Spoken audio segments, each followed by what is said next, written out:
فرمایا یہ فکر ہر انسان کو کرنی چاہیے۔ اور پانچویں چیز کیا ہے؟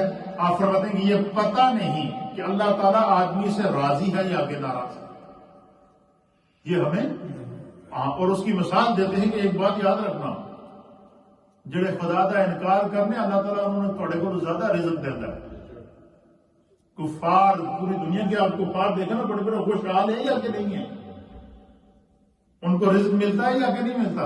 اور جڑے دہریے اس کو کہتے ہیں کہ جڑے خدا کے وجود کا بھی انکار کر چھوڑے، اس کو دہریہ کہتے ہیں کہ جنہوں نے خدا کے وجود کا بھی انکار کر دیا، خدا انہوں نے بھی رزق دیتا ہے۔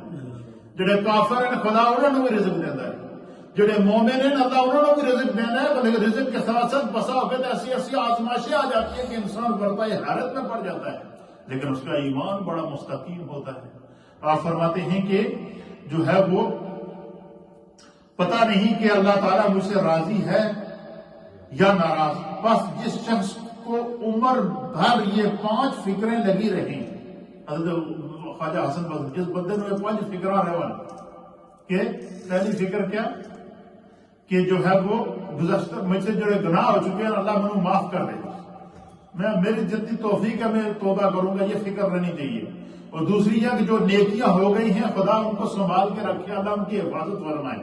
اور تیسرا یہ کہ اپنی گزشتہ زندگی کا علم تو ہے، اللہ معاف کرے، آئندہ آنے والی زندگی کے لیے پلان کرے کہ میں ایسا کام نہ کروں کہ جو میرے گناہ اور چوتھی چیز کیا ہے کہ جنت اور جہنم کا 2 ٹھکانے ہیں، یہ یقین ہے اور اس فکر میں رہے کہ اللہ مجھے جہنم سے بچا کے رکھے اور جنت عطا فرمائے۔ فرمایا یہ فکر ہر بندہ مومن چاہے وہ مرد ہو یا عورت ہو اس کو ہونا چاہیے۔ اور 5ویں چیز کیا ہے؟ فرمایا کہ بندے کو یہ فکر کرنی چاہیے کہ اللہ تعالیٰ پتہ نہیں مجھ سے راضی ہے یا کہ ناراض ہے، یا اللہ مجھ سے راضی رہی۔ حضرت خواجہ حسن بصری فرماتے ہیں جے زندگی میں جے 5 فکراں تسی اپنے پلے باندھ لیو، تھوڑے چہرے تے کہکا نہیں آئے گا، کہکا لگا کر ہنسو گے نہیں، تمہیں فکر آخرت تمہارے دل میں آئے گی، تمہارے دل میں تقوی کا نور آئے گا، تمہارے دل کے اندر دین کی محبت آئے گی، تمہارے دل کے اندر خوف خدا آئے گا، اللہ تعالیٰ تمہیں گناہوں سے بچا کے رکھے گا۔ اور فرماتے حضرت خواجہ حسن بصری فرماتے ہیں اے جڑی 5 چیزاں میں تمہیں دسیاں ہیں، انہیں 5 چیزاں دی اگر انسان بندہ مومن فکر کر لے، سرکار خواجہ حسن بصری کہتے ہیں کہ اس دی آخرت بخشش یقینی ہے، اس کو سرکار دو عالم صلی اللہ علیہ وسلم کا قرب نصیب ہوگا، حضور کی شفاعت اس کو ملے گی، اس کی قبر بھی، اس کی زندگی بھی سکون سے گزرے گی، اس کی آخرت کی زندگی بھی سکون سے گزرے گی۔ اور دنیا کے اندر بھی آپ نے دیکھا ہوگا کہ یہ جتنے اولیاء اللہ ہیں، ہم جیسے بندے ہی ہیں نا، وہ ان کے پاس مخلوق خدا کا ہجوم کیوں رہتا ہے؟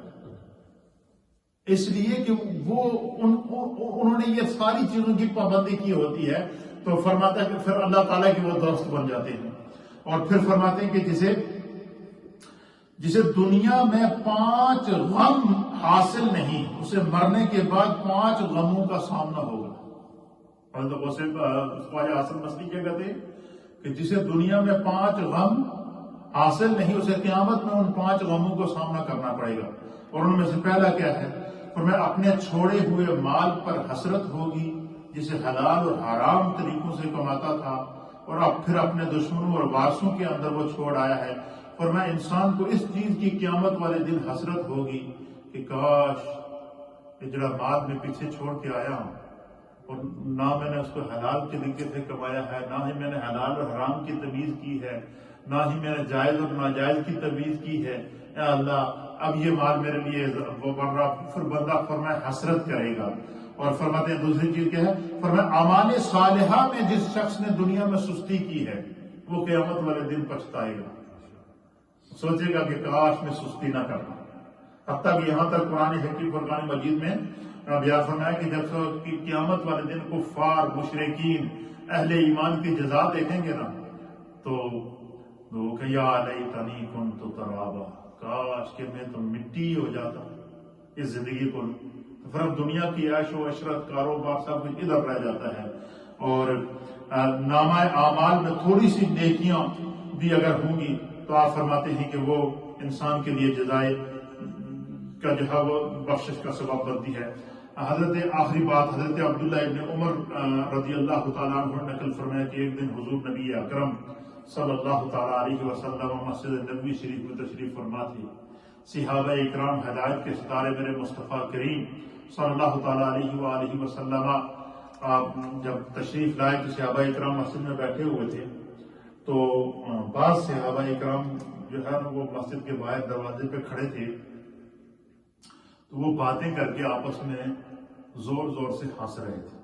آپ نے دیکھا کہ ہمارے میں ایسی بات بہت سارے لوگوں کی یہ عادت ہوتی ہے، اس گیٹ تو کراس کرنے کی دیری ہوتی ہے تو پھر شروع ہو جاتے ہیں. اس طریقے سے کچھ صحابہ اکرام تھے جو مسجد میں آئے اور مسجد کے دروازے کے باہر نماز پڑھی، باہر نکل کے آپس میں باتیں کر کے زور زور سے کہکا لگا کر ہنس رہے تھے. تو وہاں سے سرکار دو عالم صلی اللہ علیہ وسلم کا گزر ہو گیا. حضور علیہ السلام کا وہاں سے گزر ہوا. سرکار دو عالم صلی اللہ تعالیٰ علیہ وآلہ وسلم تشریف لائے. کچھ لوگوں کو باتیں کرتے ہوئے اور ہنستے ہوئے کہکا لگاتے ہوئے دیکھا. آپ صلی اللہ تعالیٰ علیہ وآلہ وسلم ٹھہرے. پھر سرکار ان کے قریب گئے. اللہ کے حبیب علیہ السلام نے انہیں سلام کیا. کیا کیا؟ سلام کرنے کے بعد سرکار دو عالم صلی اللہ تعالیٰ علیہ وآلہ وسلم نے ان سے فرمایا لذتوں کو توڑنے والی کا ذکر بکثرت کیا کرو. کیا فرمایا؟ لذتوں کو توڑنے والی کا ذکر بکثرت کیا کرو. تو صحابہ اکرام حضرت عبداللہ ابن عمر کہتے ہیں کہ ہم نے عرض کیا کہ یا رسول اللہ یہ لذتوں کو توڑنے والی چیز کیا ہے؟ تو حضور نبی علیہ السلام نے فرمایا کہ اپنی موت کو کثرت سے یاد کیا. کیا کیا کرو؟ فرمایا اپنی موت کو کثرت سے یاد کیا کرو. فرمایا کہ پھر ایک دفعہ سرکار دو عالم صلی اللہ علیہ وسلم کا گزر ہوا.